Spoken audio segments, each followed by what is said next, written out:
Bienvenidos a la segunda parte de análisis de respuesta en frecuencia con ANSYS.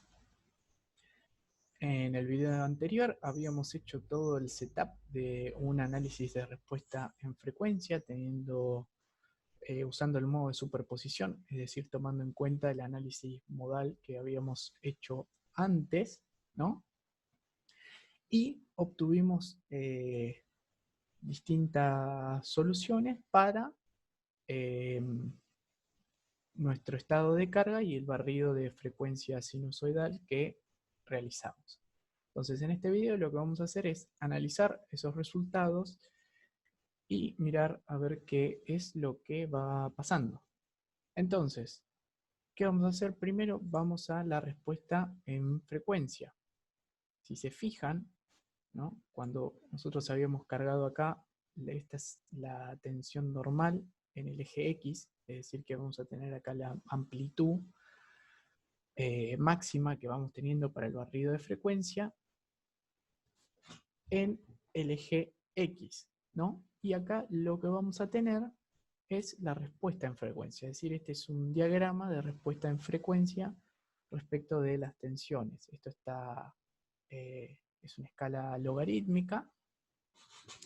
Y lo que vamos a ver en verde es la fase de nuestras cargas y desplazamientos. O sea, si bien todo nuestro sistema se mueve a la misma frecuencia, puede haber desfasaje. Ese desfasaje lo podemos ver con este ángulo de fase que vemos acá, ¿no? Y vemos que tenemos 100 resultados, que va de 3 en 3, de 0 hasta 300 Hz. Lo que vamos a ver de interesantes es que hay ciertos picos a 15, 30, 42, 144, 200 y 255, que no casualmente, si vamos al análisis modal, es aproximadamente los resultados que nos habían dado. 14, habíamos visto 14,9, 15, 30, 41, 143, 200 y 255. Es decir que nuestra respuesta en frecuencia es parecida a nuestro análisis modal. Lo que vemos interesante es que los picos no tienen las mismas alturas para todos los casos, es decir, no tienen la misma magnitud. Entonces, lo que podemos hacer es analizar en cada uno de estos casos cómo varía. Lo primero que vamos a hacer para fijar este cuadro es, una vez estando acá en respuesta a la frecuencia, vamos a ir a chart y se nos agrega el gráfico acá con las distintas respuestas en frecuencia. Ahí está mejor. Vamos a usar el puntero. Entonces, ¿qué podemos evaluar? Podemos evaluar en cada respuesta en frecuencia la deformación y el estrés equivalente. Es decir, acá teníamos en la última frecuencia, que era 300, podemos ver que la deformación es 0,27 milímetros. Es decir, este es el estado de deformación final. Esta es la deformación real que tiene nuestro sistema cuando lo excitamos a 300 Hz de manera sinusoidal y le aplicamos la carga, la presión en esa cara de 0,05 megapascales. Y podemos ver que tiende a deformarse de esta manera, una manera rarísima, pero la deformación real no es más que 0,27, acá está escalado, está a una escala bastante grande, la escala real, si nos fijamos, está prácticamente inmóvil, pero a fines didácticos de poder visualizarlo, podemos ver que se tiende a deformar de esta manera, pero la deformación real es 0,27. A diferencia del análisis modal, acá estamos viendo la deformación real. Y el estado de tensión real, podemos ver que es 56 megapascales, que de hecho, inclusive para este caso, podemos ver que se encuentra ahí nuestra máxima tensión, pero lo que es interesante es que es inclusive más bajo que nuestra respuesta estática. Cuando habíamos hecho este análisis estático, habíamos visto que cuando le aplicábamos de manera estática, es decir, sin frecuencia, de manera estática, no dinámica, la tensión máxima era 166 megapascales. En cambio acá tenemos un estrés equivalente máximo de von Mises de 56,239 megapascales. ¿Ok? Acá tenemos todo el barrido de frecuencia, que era lo que habíamos visto, y lo que vamos a hacer es justamente analizar los puntos críticos. Vamos a arrancar con 15 Hz. Entonces, a deformación total y al estrés equivalente, vamos a analizarlo a 15 Hz para ver qué pasa.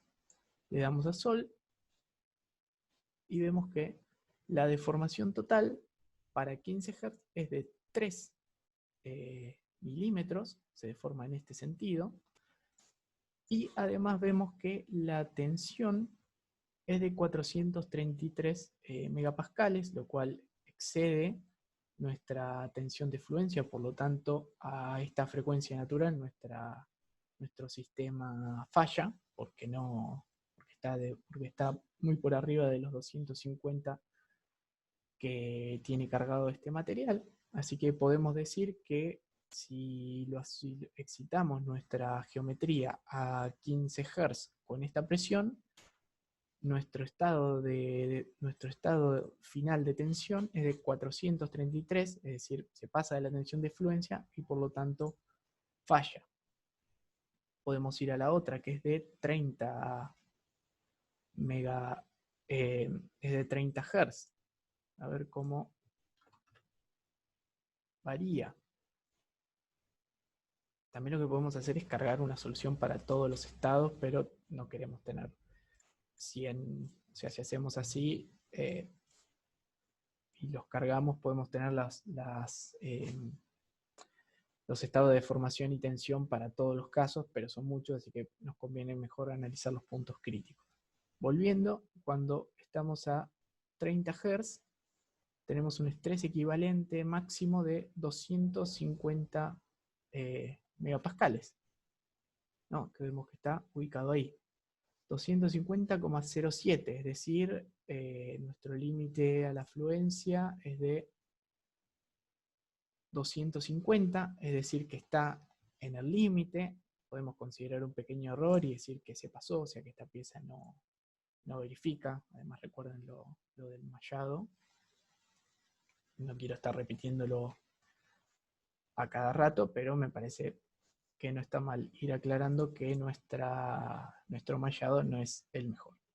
Entonces, también podemos decir que esto falla, pero fíjense que está ahí. O sea, tal vez si hacemos un buen mallado y algunas consideraciones, puede llegar a ser que para esta tensión, para esta frecuencia, nuestro sistema no falle. Luego vamos a analizar a 42, ¿no? Sí. A 42 Hz, a ver qué pasa. Le damos Sol y vemos que tenemos un estrés equivalente de 1149, es decir, que se pasa por un montón. Esta estructura falla esta frecuencia mucho más que la otra. Recuerden que este gráfico en amplitud nos muestra la deformación en X, la normal en X, así que no hay que guiarse con las magnitudes. Luego 144. O sea, vamos a ir viendo que cuando lo excitamos a esta frecuencia, nuestro sistema falla. Ahí está en 1000. Podemos ir a la última. Nos queda 201 y 255. Entonces vamos a 201. Vamos a ver que la tensión se pasa por un montón. Y por último, 255. Estas son las 5 frecuencias naturales y los picos que nos mostró. Y podemos ver que esta es la más grave de todas, donde figura 5500, es decir, que se pasó por un montón de la tensión de fluencia, de rotura, etc. Falló absolutamente nuestro sistema.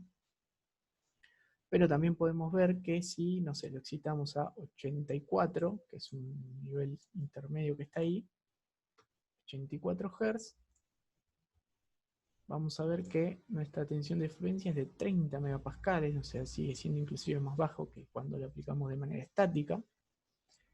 Y nuestra deformación es de 0,14 milímetros. Otra cosa que podemos hacer para evaluar nuestro sistema. Tal vez lo que pasa acá es que tenemos, digamos, intervalos muy grandes, si se fijan, ¿no? Entre 9 y 24, es decir, cuando tenemos el pico a 15, fíjense que primero estamos en 12 y luego tenemos el pico a 15. Puede llegar a pasar que como los intervalos son muy grandes, dentro de este pico haya dos picos adentro, también puede ser que pase dentro de alguno de los demás picos. Entonces lo que podemos hacer es entre 9 y 21 analizar, es decir, tener 100 intervalos de soluciones, pero en vez de 0 a 300, entre 0 y 21 Hz. También lo que tenemos que hacer, recuerden, es cambiar esto porque si vamos a analizar entre 0 y 20, entre 9 y 21, podemos ponernos en 12, ¿no? Y porque si lo dejamos afuera de nuestro rango nos va a tirar error, así que le damos en sol, esperamos.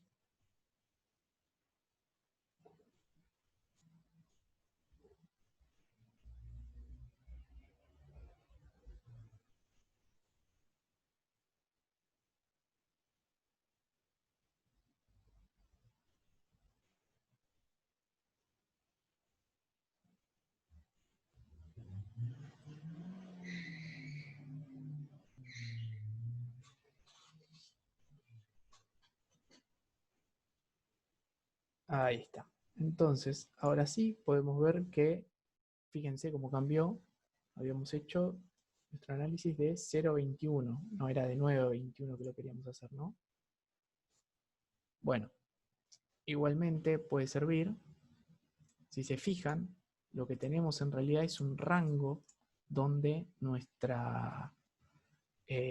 digamos, donde nuestro análisis entra en resonancia, o sea, no es solo nuestro pico máximo está en 14,91, antes habíamos puesto 15, ya que vamos afinando un poco la mira, pero si lo analizamos a 14,7 probablemente también falle. Inclusive podemos probar a 14,49, que es una frecuencia que está muy cerca, porque en realidad lo que tenemos no es era 14,49, ¿no? No, 14,7.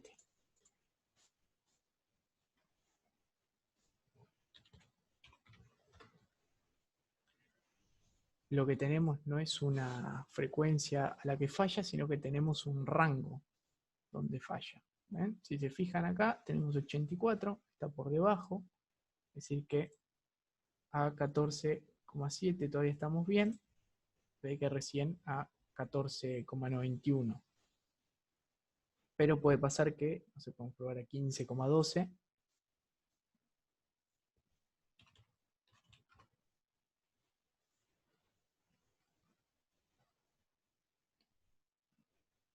Y vemos que todavía estamos en el rango de la afluencia. Entonces,